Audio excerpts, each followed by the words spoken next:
Hello friends, स्वागत है आप सभी का घटना चक्र पूर्वावलोकन में। मध्यकालीन भारतीय इतिहास पढ़ रहे हैं। आज का चैप्टर है दिल्ली सल्तनत से रिलेटेड विविध मिसलेनियस क्वेश्चन।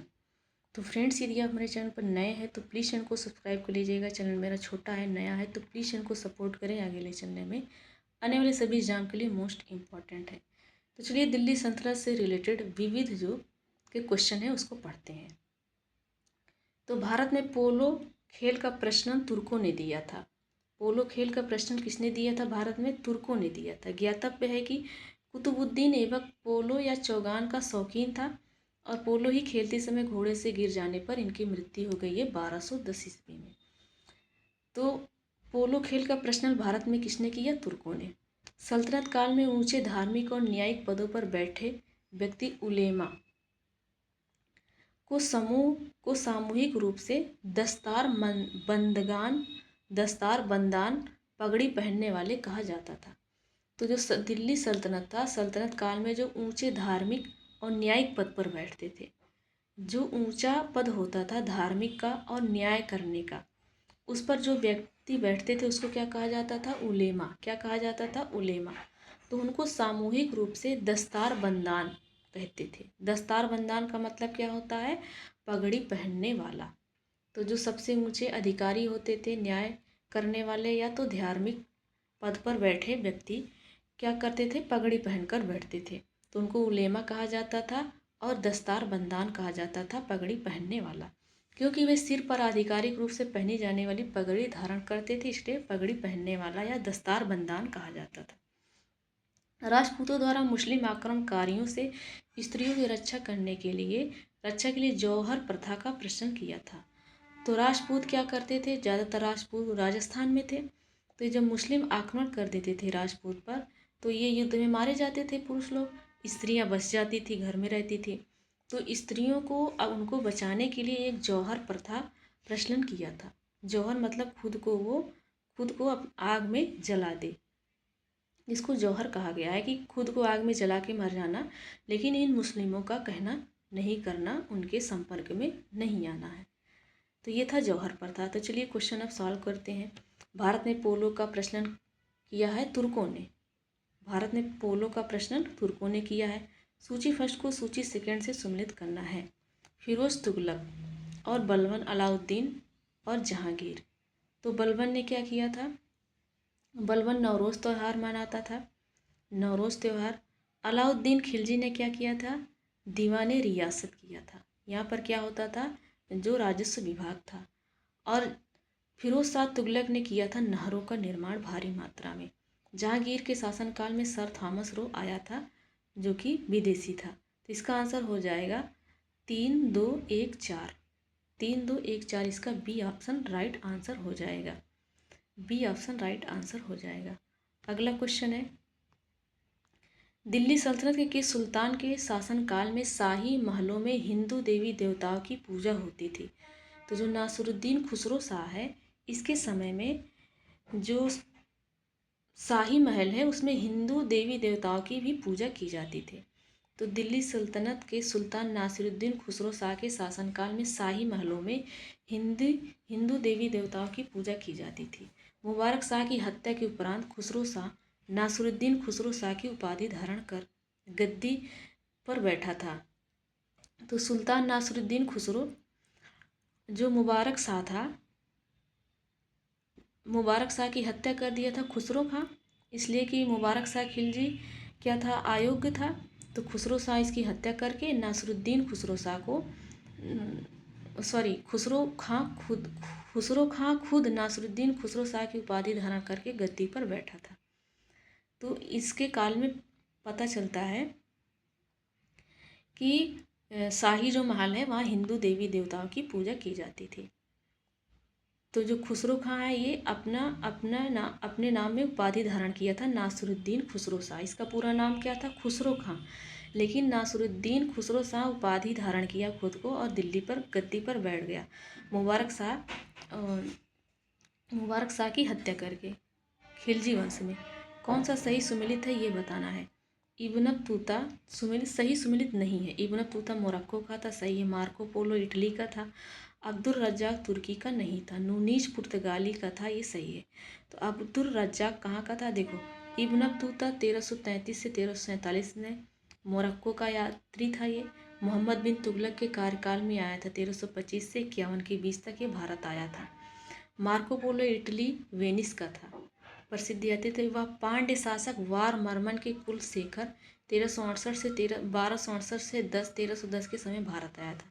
ईरानी राजदूत था अब्दुल रज्जाक, देवराज द्वितीय के समय में आया था। अब्दुल रज्जाक किसके समय में आया था? देवराज द्वितीय के समय में आया था, विजयनगर साम्राज्य में। नूनीज पुर्तगाली का यात्री था और अश्व व्यापारी था, मतलब घोड़े का व्यापार करता था। इस नूनीज ने भी विजयनगर की यात्रा की थी और कहाँ का था? पुर्तगाल का। यात्रियों के पधारने का क्या अनुक्रम रहा है? तो सबसे पहले इस ऑप्शन के अकॉर्डिंग अलबर्नी आया है, उसके बाद इब्न बतूता आया है मोरक्को का। तो इब्न बतूता जो कि मोरक्को का था, ये किसके शासनकाल में आया है? मोहम्मद बिन तुगलक के शासनकाल में आया है। तुगलक वंश में आया है मोहम्मद बिन तुगलक के। उसके बाद कौन आया है? ट्रेवर्नियर और मनुची। तो इसका आंसर हो जाएगा 3, 1, 2, 4। तो देखो, अलबर्नी खीवा प्राचीन ख्वारिज्म देश का निवासी था। महमूद गजनवी की भारत विजय से पहले वह एक विद्वान था।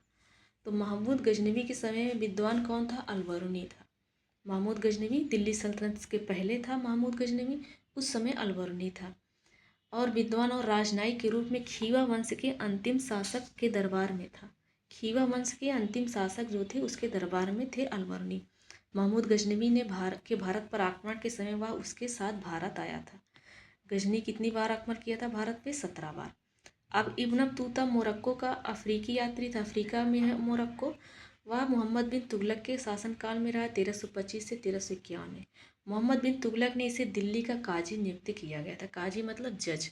1352 ईस्वी में उसे अपना दूत बनाकर चीन भेज दिया। 1342 में अपना राजदूत बनाकर कहाँ भेज दिया? चीन। इब्न बतूता ने रहला नामक पुस्तक में अपने यात्रा का वर्णन किया है। ट्रेवर्नियर ये फ्रांसीसी यात्री था। ट्रेवर्नियर शाहजहां के शासनकाल में अपनी यात्रा प्रारंभ किया था। यह पेशे से जौहरी था।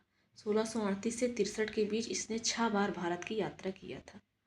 6 बार भारत की यात्रा किया था 1638 से 63 के बीच में। किसके समय में था? शाहजहां के समय में था। कहाँ का था? फ्रांसीसी का था ट्रेवर्नियर। अपनी यात्रा का वर्णन ये किया ट्रैवल्स इन इंडिया नामक पुस्तक लिखा है, इसी में अपने यात्रा का वर्णन लिखा। इसके नाम में देखो ट्रेवर्नियर, पुस्तक ट्रेवल्स। किसके समय में था? शाहजहां के समय में था। 1638 से 63 के बीच ये 6 बार भारत आया। अब मनुची को देखते हैं जो 1653 से 1708 तक ये रहा है जिंदा। यह इतावली यात्री था। 14 वर्ष की अल्पायु में ही अपने गृह नगर वेनिस से भागकर एशिया माइनर और फारस की यात्रा करते हुए भारत पहुंचा था। इसने शहजादा दारा शिकोह की सेवा में तोपची के रूप में किया था। दारा शिकोह कौन था? औरंगजेब का लड़का था। इसके समय में ये तोपची था। कौन? मनुची। बाद में चिकित्सक का पेशा अपना लिया। चिकित्सक बोले तो डॉक्टर बन गया।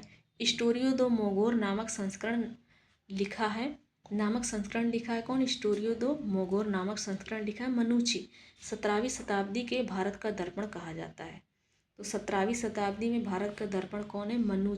मनुची। किसके समय में? दारा शिकोह।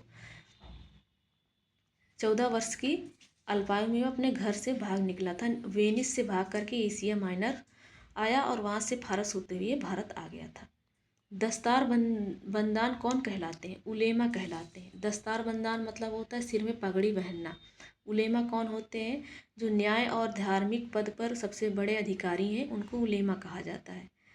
नेक्स्ट क्वेश्चन है, चुंबकीय दिशा सूचक का भारतीय महासागरों में प्रयोग की प्रारंभिक सूचना किसके द्वारा दी गई है? तो ये सदरुद्दीन मोहम्मद औफी के द्वारा दी गई है। तो चुंबक से दिशा सूचक के भारतीय जो महासागर हैं, भारतीय महासागर में प्रयोग की प्रारंभिक सूचना सदरुद्दीन मोहम्मद औफी ने दिया है। चुंबकीय दिशा सूचक का भारतीय महासागर में प्रयोग की प्रारंभिक सूचना 1332 से 33 में सदरुद्दीन मोहम्मद अल औफी द्वारा की गई। इसकी पुस्तक का नाम है लुबाब उल अलबाब तथा जवामी उल हिकायात। जवामी उल हिकायात में ही इन्होंने दिशा सूचक यंत्रों के बारे में संदर्भित किया गया है। जवामी उल हिकायात, जैसे इसको याद कर लेंगे कि चुंबक से दिशा सूचक भारतीय महासागरों में प्रयोग किया गया है। दिशा सूचक चुंबक से तो किस पुस्तक में है? जवामी उल हकायात। तो देखो जैसे हमको दिशा मिल जाएगा वैसे जवाब देंगे, तो जवामी उल हकायात ऐसे रिलेट कर लेंगे याद करने के लिए। इसकी एक पुस्तक और है लुबाब उल अलबाब, तो इसमें नहीं है लेकिन जवामी में है, तभी जवाब देंगे जब दिशा मिल जाएगा, तो ऐसे याद कर लेंगे। और ये कौन है? सदरुद्दीन मोहम्मद अल औफी। अगला है, व्यक्तियों ने भारत में विभिन्न समय पर राज्य किया, उनके राज्य से सही कालक्रम अनुसार लगाना है। तो सबसे पहले इस ऑप्शन के अकॉर्डिंग किसने राज किया है? रजिया सुल्तान ने किया है। उसके बाद अलाउद्दीन खिलजी ने किया है। तो सबसे पहले हो जाएगा 4 और 3। देखो 4 और 3 किस में है? 4 और 3 देखो सी में है ना, 4 और 3। उसके बाद कौन किया है? उसके बाद किए हैं, उसके बाद शेरशाह सूरी किए हैं, फिर अकबर किए हैं। नेक्स्ट क्वेश्चन है, सूची फर्स्ट को सूची सेकंड से सुमेलित करना है। तो तैमूर का आक्रमण कब हुआ था? तैमूर का आक्रमण 1398 में हुआ था। तालीकोटा का युद्ध 1565 ईस्वी में हुआ था। घाघरा का युद्ध कब हुआ था? 1529 में। चंदावर का युद्ध हुआ था 1194 में। तो आंसर इसका क्या हो जाएगा? 2 1 4 3। 2 1 4 3 इसका डी ऑप्शन हो जाएगा। नेक्स्ट क्वेश्चन है, कौन सा सही सुमेलित नहीं है ये बताना है। तो बहादुर शाह गुजरात, चांद बीबी अवध की नहीं थी, रजिया सुल्तान दिल्ली की थी, बाज बहादुर मालवा का था। तो बहादुर शाह गुजरात का था। चांद बीबी अहमदनगर के तीसरे शासक हुसैन निजाम शाह प्रथम की पुत्री थी। अहमदनगर, चांद बीबी अहमदनगर का जो तीसरा शासक था हुसैन निजाम शाह प्रथम, हुसैन निजाम शाह प्रथम की पुत्री थी। चांद बीबी कहाँ की थी? अहमदनगर की थी। इनका संबंध अवर राज्य से नहीं था बल्कि अहमदनगर व बीजापुर से था, जबकि बहादुर शाह का संबंध गुजरात से था, रजिया का सुल्तान का संबंध दिल्ली से था, और बाज बहादुर का संबंध कहाँ से था? मालवा का था। नेक्स्ट है, घटनाओं पर विचार करके कालानुक्रम अनुसार लगाना है। सबसे पहले कौन सी घटना घटित हुई है? तो इस ऑप्शन के अकॉर्डिंग कौन सा घटना सबसे पहले घटित हुई है? तो सबसे पहले कुतुब मीनार बनवाया है कुतुबुद्दीन ऐबक ने, तो ये पहला हो जाएगा। उसके बाद क्या हुआ है? उसके बाद हुआ है फिरोज शाह तुगलक की मृत्यु, इसलिए कि तुगलक वंश से चला है खिलजी वंश के बाद, तो इसका ये दूसरा हो जाएगा, चौथा। उसके बाद क्या हुआ है? पुर्तगालियों का भारत में आगमन हुआ है 1498 ईस्वी में, तो ये तीसरा हुआ है। विजयनगर के कृष्णदेव राय का शासनकाल इसके बाद में हुआ, तो ये चौथा हो जाएगा, विजयनगर साम्राज्य। तो इसका आंसर क्या हो जाएगा? 2 4 3 1, इसका ए ऑप्शन राइट आंसर है। नेक्स्ट है, देखिए यहाँ पर दिया है 1498 में वास्को डी गामा आया है। तुगलक की मृत्यु 1388 में हुई है, फिरोज शाह तुगलक की। नेक्स्ट क्वेश्चन है, कृष्णदेव राय का शासनकाल 1509 से 1529 में। कालानुक्रम अनुसार इसमें भी लगाना है। तो सबसे पहले कौन सी घटना घटित हुई है ये बताना है। तो इस ऑप्शन के अकॉर्डिंग सबसे पहले कौन सी घटना घटी हुई? तो 1192 में हुआ था तराइन का द्वितीय युद्ध। उसके बाद क्या हुआ था? उसके बाद हुआ है 1296 में जलालुद्दीन की हत्या, तो ये हो जाएगा तीसरा वाला।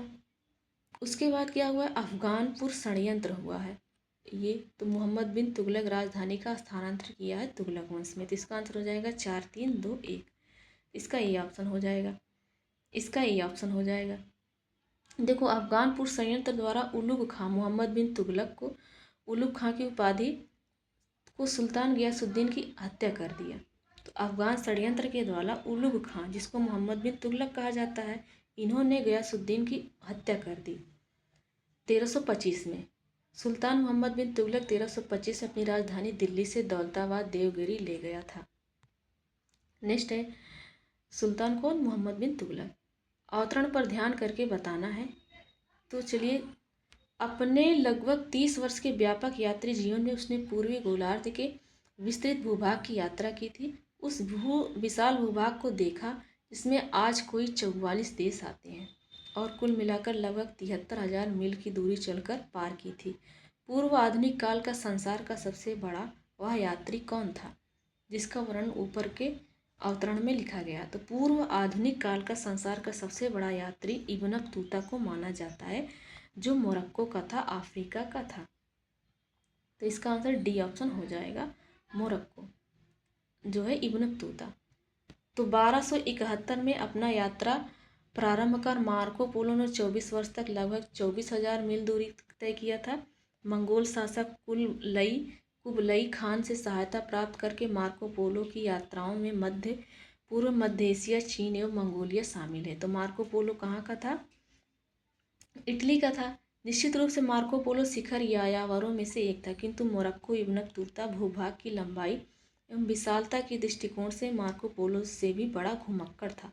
उसने दक्षिण अफ्रीकी, पश्चिमी अफ्रीकी, दक्षिणी एवं पूर्वी यूरोप, मध्य पूर्व भारतीय उपमहाद्वीप, मध्य एशिया, दक्षिण पूर्व एशिया एवं चीन क्षेत्र के 44 देशों में लगभग 73,000 लगभग 11,700 किलोमीटर की दूरी अपने 30 वर्षों के यात्री जीवन में तय किया है। नीचे दिए गए युगों में एक और प्राचीन और मध्य युगों के राजा के नाम है, दूसरी ओर उनके ग्रंथ हैं। बताना है कौन सा सही सुमेलित है। कृष्णदेवराय ने संग्रांगण सूत्रधार नहीं, महेंद्र वर्मन ने मत्स्य विलास प्रहसन ने लिखा है, सही बात है। तो इसका बी ऑप्शन हो जाएगा, महेंद्र वर्मन ने मत्स्य विलास प्रहसन ने को लिखा है। विजयनगर के शासक कृष्णदेवराय ने तेलुगु भाषा में आमुक्त माल्यद की रचना की है। मत्स्य विलास प्रहसन की रचना महेंद्र वर्मन ने की थी। भोज ने सम्रांगण सूत्रधार की रचना की। सम्रांगण सूत्रधार की रचना किसने की थी? भोज ने। एवं सोमेश्वर ने मानसोल्लास नामक ग्रंथ की रचना की थी। सोमेश्वर ने किसका किया था? मानसोल्लास। दिल्ली सल्तनत के किस वंश ने सबसे कम समय तक शासन किया है? तो खिलजी वंश ने। 1206 ईस्वी से 1290 तक तो गुलाम वंश था। 1290 से 1320 तक कौन था? खिलजी वंश। 1320 से 1412 या 1414 तक कौन था? तुगलक वंश। 1414 से 51 कौन था? सैयद वंश। 1451 से 1526 तक लोदी वंश था। आइन उल मुल्क मुल्तानी ने इसमें से किस शासक के अधीन सेवा नहीं की थी? तो आइन उल मुल्क मुल्तानी ने इल्तुतमिश के समय में के अधीन सेवा नहीं की थी। तो आइन उल मुल्क मुल्तानी ने अलाउद्दीन खिलजी, मोहम्मद बिन तुगलक, फिरोज शाह तुगलक के अधीन अपनी सेवा प्रदान की थी। मतलब खिलजी वंश में अलाउद्दीन खिलजी और तुगलक वंश में मोहम्मद बिन तुगलक और फिरोज शाह तुगलक के बीच सेवा किया था आइन उल मुल्क मुल्तानी ने। अलाउद्दीन खिलजी ने 1305 ईस्वी में आइन उल मुल्क मुल्तानी को मध्य भारत भेजा था, जहाँ उसने मालवा पर विजय प्राप्त कर लिया था। वह अपने अंतिम दिनों में दक्षिण भारत में व्यस्त रहा था। निम्नलिखित में से किस प्रथा की शुरुआत राजपूतों के समय में हुई थी? तो राजपूतों के समय में जौहर प्रथा का निर्माण या जारी किया गया था। राजपूतों द्वारा मुस्लिम आक्रमणकारियों से स्त्रियों की रक्षा करने के लिए जौहर प्रथा का प्रचलन किया गया। इसमें सभी राजपूत पुरुषों के युद्ध में मारे जाने के पश्चात किले में सभी स्त्रियां सामूहिक रूप से चिता में कूदकर अपनी जान दे देती थीं। सती प्रथा एवं बाल विवाह जैसी प्रथाएं यद्यपि राजपूतों के समय में बढ़ी, तथापि ये पहले से चली आ रही थी, लेकिन बढ़ी किसमें? राजपूतों के समय में। नेक्स्ट है, मध्यकालीन विद्वानों लेखकों में कौन जैन धर्म का अनुयायी था? तो हेमचंद्र सूरी। मध्यकालीन में विद्वान और लेखक कौन है जो जैन धर्म का अनुयायी था? हेमचंद्र सूरी था। तो हेमचंद्र सूरी मध्यकालीन विद्वान लेखक दोनों था। ये जैन धर्म का अनुयायी था या जयसिंह सिद्धराज के द्वारा दरबार में सुशोभित करता था। उसी से प्रभावित होकर जयसिंह सिद्धराज ने आबू पर्वत पर एक मंडप का निर्माण कराया था और उसमें जैन तीर्थंकरों की मूर्तियां स्थापित कराई थी, जो अनंतर एक जैन तीर्थ के नाम से जाना जाता है। तो हेमचंद्र सूरी था मध्यकालीन का विद्वान और लेखक जो जैन धर्म का अनुयायी था। किसके दरबार में रहता था? जयसिंह सिद्धराज के दरबार में रहता था। जयसिंह सिद्धराज ने कहाँ पर मंडप का निर्माण कराया? आबू पर्वत पर। सूची फर्स्ट को सूची सेकंड से सुमेलित करना है। प्लासी का युद्ध कब हुआ था? कलिंग का युद्ध, हल्दी घाटी का युद्ध और तराइन का युद्ध। तो चलिए सुमेलित करते हैं। हल्दी घाटी का युद्ध 1576 में। देखिए चलिए सुमेलित कर देते हैं। तो हल्दी घाटी का प्लासी का युद्ध कब हुआ था? 1757 में। 1757 में प्लासी का युद्ध हुआ था। 1757 में कलिंग का युद्ध हुआ था 261 ईसा पूर्व में। कब हुआ था? 261 ईसा पूर्व में। तो प्लासी का युद्ध 1757, कलिंग का 261 ईसा पूर्व ईस्वी पूर्व में और हल्दी घाटी की युद्ध 1576 में, तराइन की युद्ध 1192। तो आंसर इसका हो जाएगा 4-1-2-3। 4-1-2-3। सूची फर्स्ट को सूची सेकंड से सुमेलित करना है। सूची फर्स्ट को सूची सेकंड से सुमेलित करना है, तो चलिए सुमेलित करते हैं। अकबर, आईने दहसाला, मोहम्मद बिन तुगलक। मोहम्मद बिन तुगलक ने क्या किया था? प्रतीक मुद्रा चलाया था। इल्तुतमिश ने क्या किया था? चहलगानी अमीर। और शेरशाह ने सड़के आजम। तो इसका आंसर हो जाएगा 3-4-2-1। नेक्स्ट क्वेश्चन है, मध्यकालीन भारतीय इतिहास में पनही तथा उपाना का उल्लेख किसके संदर्भ में है? तो जूता के संदर्भ में है पनही और उपाना का उल्लेख। 13वीं और 14वीं शताब्दी में भारतीय कृषक खेती नहीं करता था, मक्का की खेती नहीं करता था। 13वीं और 14वीं शताब्दी में मध्यकालीन भारत में महत्तर और पट्टकिल पदनाम किन के लिए प्रयुक्त थे? ये ग्राम मुखिया, जो गांव के मुखिया होते थे उनके लिए महत्तर और पट्टकिल। महत्तर मतलब ये मेन होते थे गांव के। नेक्स्ट है, तो फ्रेंड्स यहाँ पर हमारा सेशन कंप्लीट होता है। चलिए मिलते हैं नेक्स्ट वीडियो में। Thanks for watching.